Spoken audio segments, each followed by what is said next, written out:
Yeah, I was a little nervous until the Anderson-Chris Weidman fight happened because, you never know what's going to happen.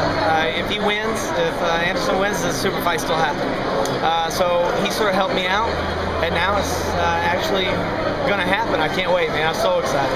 It's funny, too, because you say that made the fight happen, but you also take a little something. I mean, seeing Weidman upset this long-standing champion. Weidman kind of reminds me of you a little bit, the guy that was super confident himself, knew he was the guy to beat the champion that nobody else could beat. Did you enjoy watching that fight play out? Yeah, I did. It was a great fight. He did a very wonderful job, and it shows that, if you go in there and don't give him respect because they have the belt, but he's just a person. You know what I mean? I can beat anybody at any given time, and that's sort of the mentality that you got to have when you're facing somebody with the belt. What do you think the odds are of George sticking his chin out with his hands on his hips facing you? He won't do that. I know he won't. If he does, it's going to be probably worse than that fight was. Weidman's like a huge turnout. He's all over every TV show. Does that help you grasp the magnitude of how big this moment really is and what can happen? I already knew it. Anytime you do something like this, the way this sport is growing, just seeing everything happen, I knew that if I beat GSP, my world's going to change.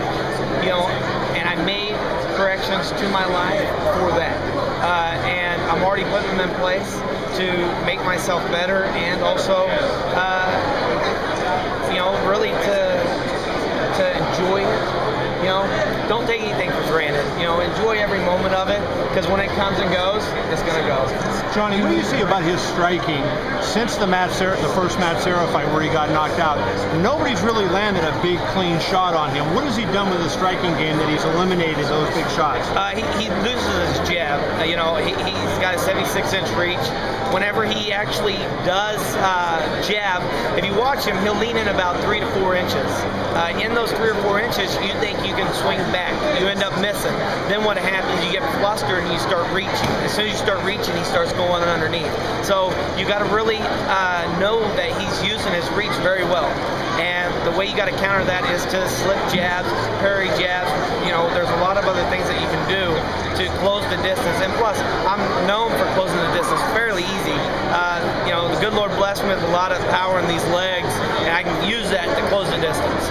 Because of the rehab that he's gone through and other physical ailments and so forth, and he's been at it so long, do you think his game is peaked? I think he's hit. I think he's became the same fighter for a long time now. Hey, we've all been through surgeries. College, I've been through 3 or 4 myself, major stuff. So, man, none of that really bothers me.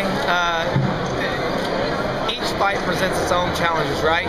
With me, I'm prepared to get the best George that you've ever seen, and you better believe that you're going to get the best Johnny Hendricks. Do you ever